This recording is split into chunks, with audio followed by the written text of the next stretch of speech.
I think as a whole, the prepping and the tactical community do overlap. A lot of the mindset and the experiences do blend into each other. However, I do think that there are certain goals and outlooks and expectations that are unattainable and unrealistic. We can talk all day about the world that we want to live in, but we have to come to terms with fixing the one that we actually live in. One of the big expectations that I think people need to take a look at and examine realistically is the mindset that you must leave the city. There is a benefit to that, but hear me out. That might not be feasible for everybody. On a practical level, you do have to take these into consideration. The three main reasons that I want to touch on are money, medical, and quality of life. All of these reasons are going to tie into each other and create a web that essentially locks you in. So unlike certain entities that are somehow surprised that something didn't turn out the way that it should have because of poor planning, we have to take into account everything involved in a person's decision-making situation. As much as some people want to argue the ideal version of the world, we have to focus on the current realities.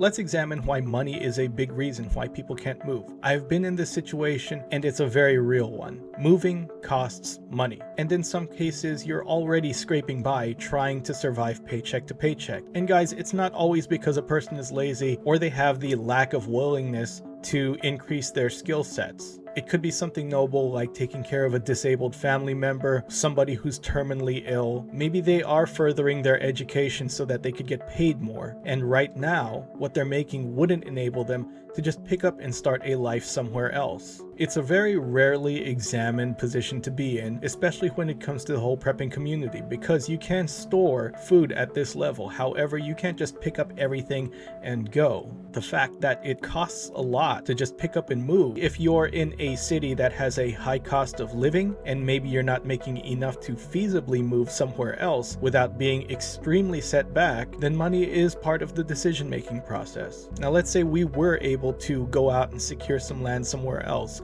Did you have enough money to secure enough land to feed everyone that you plan on bringing along? Let's say that you have a wife and maybe 1 or 2 children. That's 3 to 4 people total. And if you look at the average, it takes an acre of land for every different crop to feed a different person for that entire year. So you can see how this is becoming very prohibitive. You can buy your dream farm, but are you going to be able to maintain that, to water it, to do everything necessary in order to make it grow? You not only need to sustain those crops, you need to think about your protein sources, the animals, the feed, the water, the maintenance, the ability to process waste. All of these need to be taken into account if you really do plan on living out in the middle of nowhere.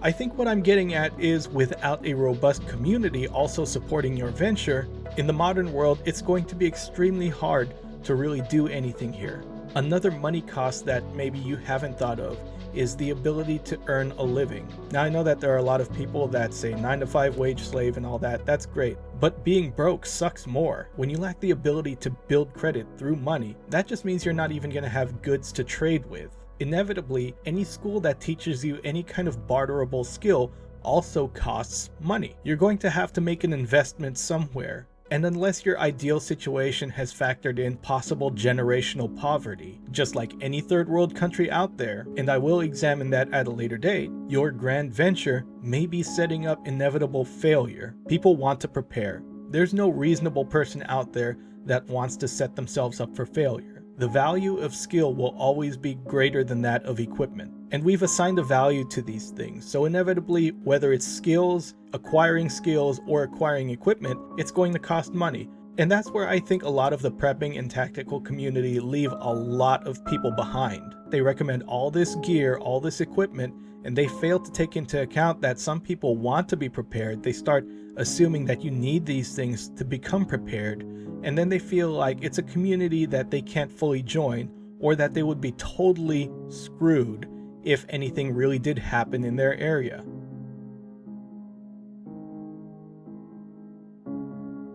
The second consideration that I want people to take stock of are medical issues. Now, they don't have to be the craziest medical issues out there. It could be something as simple as aging. But let me run down my notes here so that we can go ahead and talk about this in an orderly fashion. Number one, the recent illness that's been going around making people go totally crazy is something that I'm pretty sure that you're aware of, unless you've been living underneath a rock. Now we have to be 100% real with this. No emotion can really factor in here. When you look at the top comorbidities that place people that have this illness on ventilators, you can see that the top two are age and obesity. There are many reasons why a person could gain weight. Essentially, you're going to end up taking in more calories than you can expend. Maybe you were injured.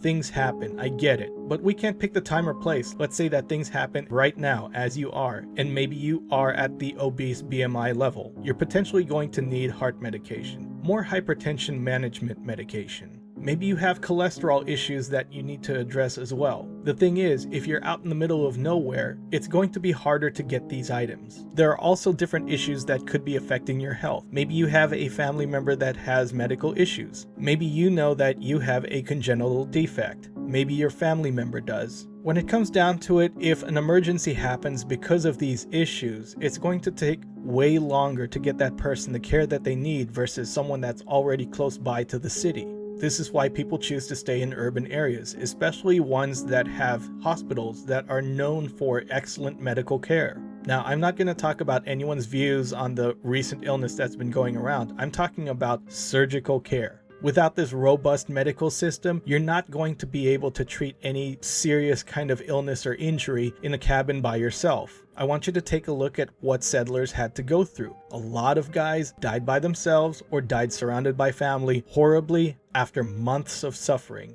and it's not a way to go out. In a sense, in our quest to be more self-reliant, we've romanticized this ideal of being the rugged survivalist. Think about it, on a long enough time scale, you're going to start breaking down. Your body will hurt. It's not going to be a fun time, and you're going to be filled with so much pain. And eventually all that pain medication that you might have stored, if it's still good, is going to run out. A lot of essential medication goes bad after a certain period of time. And if you think that's suggesting that we leave these family members behind, you're definitely going to be barking up the wrong tree. Depending on how tight-knit that family is, and a lot of people really love their family all the way to the end, no matter what, you are going to have a bad time. Depending on the temperament of whoever is leading that family group, you may not get out of that situation alive. And maybe you have family that you will not abandon. You will never abandon them, no matter what. That's admirable. If you're tight-knit, that's cool. Don't take the advice of some random internet stranger telling you to leave everyone that you care about behind because they simply failed to prepare. Sometimes it's going to take work to convince them that they need to become part of this community that actively looks out for each other, but we'll touch on that in a little bit.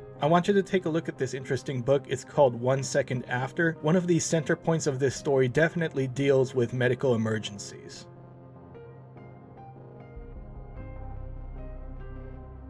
The third issue that people don't think about when it comes to moving out or suggesting that people move out of the cities and abandon their entire life that they've built for the last 20 years behind is quality of life. Quality of life is definitely an issue here. If you're so far off the grid that from morning till night, you're essentially doing everything that you can to survive, and you bring your children into this kind of world, I guarantee that if they ever reassimilate into society, they are absolutely going to hate you. Those types of situations, you'll always hear the kids say how amazed they were that society is a certain way, that they were lied to, and a never-ending resentment forms towards their parents. Maybe they're not actively angry at them anymore, but they're definitely not going to be there at their bedside when they pass away. Despite society's problems today, it is a wondrous time to be alive. We have to acknowledge that. There are certain amenities that people of previous generations could only have dreamed about. The fact that you can spend all day simply entertaining yourself and spending some me time instead of trying to figure out how not to die because the world is scary. There's never been a situation like this. The knowledge of the world is at your fingertips today. You can pick up your phone, watch a foreign language movie. You can hop on any number of sites and start learning about any topic. You're here watching me. You know, I've traveled to a lot of these third world countries where the necessities of living trumped anything that they wanted to do. They had to work to survive. If they didn't, they wouldn't be able to eat. So it's very day-to-day living. And if you ignore the fact that your quality of life is going to suffer if you totally isolate, if you get way out there and your focus is simply on making enough to eat, then you're not looking at the big picture. All three of these are important things to consider: money, medical, and quality of life. Because total collapse is not pretty. Look at what's going on in Afghanistan. That is a total collapse of infrastructure. That's a total collapse of society right there. It's playing out in front of your eyes. It doesn't matter what anyone has stored. It doesn't matter what anyone has in their own complex. They are outnumbered, in some cases 700 to 1 family. They're just chanting death to America, but they seem friendly at the same time. It's utterly bizarre. And they are coming in and checking for anybody that's helped the United States, that might have been an interpreter, or that might just be rich or have weapons, and they're going in and taking those items.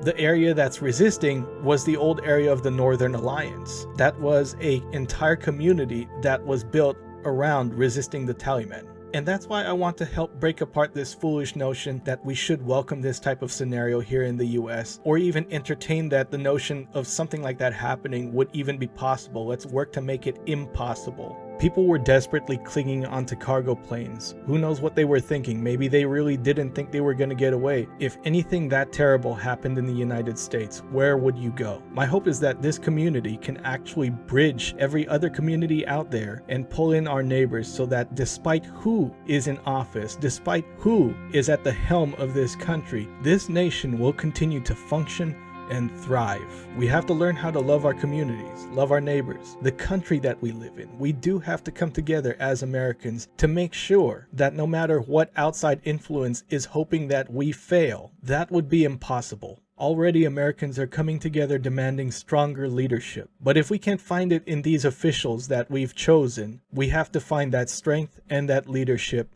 in each other. My goal isn't to flood the survival, prepper, tactical community with more fear porn, with more gadgets and doodads or range theatrics. We're going to get into the nitty-gritty, the mindset that I've learned just from traveling around. My family came from a third world country where literally, if you look at Americans' idea of a shit hit the fan scenario, it's actually better than daily life in some cases. So I hope you follow along, and I hope that you like this different perspective, this different take on things, because we're gonna get real into it. So that's it for today. Until the next video, be good, stay safe, and have a good one. نگشتم خانه به خانه گشتم به تو همیشه باغم شانه به شانه